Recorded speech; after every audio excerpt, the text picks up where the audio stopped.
कारण सदृढ शरीरातच निरोगी निरागस शक्तिशाली मन वास करत असतं, अन्यथा ते जणू कलुषित दूषित होते. बालवयातच आरोग्याबाबत जागरूकता असेल तर ते संस्कार एक संस्कृती बनते, ते शुभ होत असते.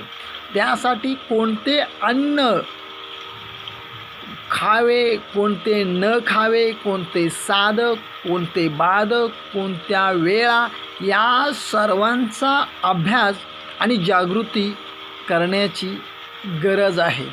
विश्रांती, चिंतन, मनन, ध्यान, धारणा, व्यायाम याविषयीही जागरूकता करायला हवी. किशोर वयात या गोष्टी घडत असतात आणि त्यापुढे टिकून त्या राहत असतात. कारण तारुण्यात जे रुजलं जातं ते जीवनभर टिकलं जातं. म्हणून त्यांच्याकडून तुम्ही या सर्व अपेक्षा पूर्ण व्हाव्या अशी तुमची धारणा भावना असते खरी, परंतु ती पूर्ण होईलच असे नाही.